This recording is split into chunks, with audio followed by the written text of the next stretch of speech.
ایک صاحب کا فون آیا، 5 سال سے بے روزگار ہوں، گھر میں بھی صلواتیں ہیں، باہر بھی صلواتیں ہیں، ٹینشن میں. میں نے کہا بھائی جان گھر تو ہے نا، چلو صلواتیں سننے کو مل رہی ہیں، لیکن گھر والوں نے نکالا تو نہیں نا، چھت تو ہے نا.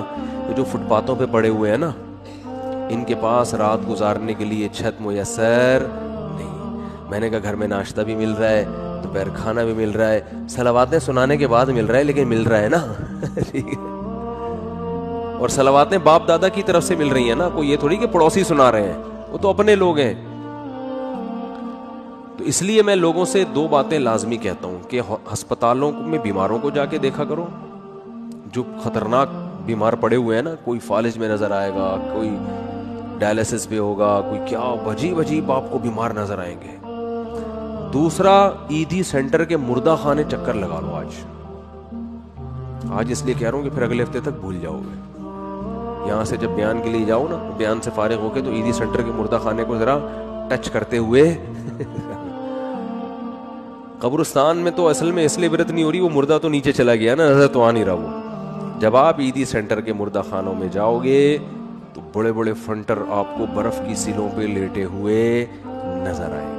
بڑی امیدیں تھیں، ہم یہ کریں گے، ہم یوں کریں گے، ایسا کریں گے. فی الحال بحریہ ٹاؤن میں 3 پلاٹ تو لے لیے، ایک اور ہو جائے، طارق روڈ کی 2-4 دکانیں بھی ہو جائیں، ذرا آباد علاقہ ہے، اور دوسری شادی بھی ہو جائے. مفتی صاحب کے بہت سارے ہم نے بیانات سن لیے.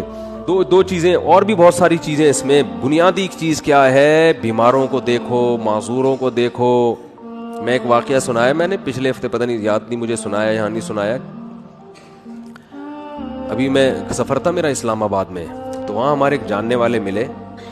انہوں نے وہاں اسلام آباد میں ایک بہت بڑے تاجر ہیں، بہت بڑے تاجر ہیں، کروڑوں روپے کا بزنس ہے ان کا واقعہ سنایا کہ جوانی میں اس آدمی کی آنکھوں کی بینائی چلی گئی. کوئی بیماری ہوئی ہے، بس ایک دم بینائی چلی. ہو جاتا ہے بعض دفعہ، کوئی ایسا اٹیک ہو جاتا ہے. وہ بیچارہ علاج کرا کے تھک گیا، اس کی بینائی واپس نہیں آئی.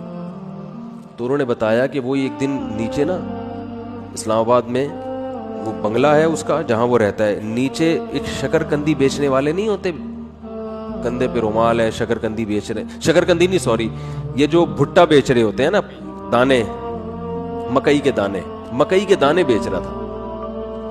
کہہ رہے ہیں اس نے اپنے دوست سے کہا اس مکئی کے جو دانے بیچ رہا ہے نا، آواز آئی نا اس کی، تو اس کو جا کے بولو کہ یہ جب ان اسلام آباد کے بنگلوں میں گھومتا ہوگا، احساس کمتری کا شکار ہوتا ہوگا کہ یار میری ایک ریڑھی، مکئی کے دانے، اور میں کیا کتنی ایک اس پہ 5 روپے بچا لیتا ہوگا زیادہ سے زیادہ ہے بھائی.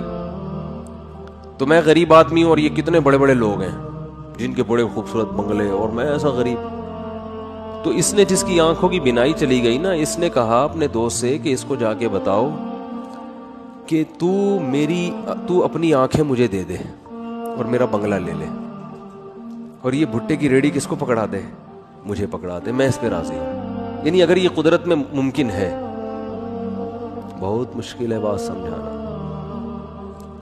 یعنی اس کو بتایا کہ اس کو سبق دلاؤ کہ احساس کمتری کا شکار ہونے کی تجھے ضرورت نہیں ہے، تو مجھ سے زیادہ مالدار ہے، میں اپنی پوری دولت بیچنے کے لیے تیار ہوں اگر مجھے کہیں سے بینائی میری واپس لوٹ آئے. یعنی اگر قدرت مجھے یہ آپشن دے کہ بھائی تو اس مکئی بیچنے والے کی جگہ ریڑھی میں صدائیں لگا رہا ہے دھوتی پہن کے اور پھٹے پرانے کپڑے پہن کے گھوم رہا ہے، ہم تجھے اس کی جگہ لے آتے ہیں لیکن آنکھیں مل جائیں گی، اور اس کو بنگلے میں لا کے بٹھا دیتے ہیں لیکن آنکھیں اس سے چھین لیں گے. تو سیٹھ نے کہا کہ اس کو بولو کہ میں اس پہ راضی ہوں لیکن تو اس پہ راضی نہیں ہوگا. تو اس لیے اللہ نے تجھے مجھ سے زیادہ نعمتیں دی ہیں. تو بھائی شکر کرنا سیکھو اللہ کے بندو. آج ناشکری بہت ہو رہی ہے.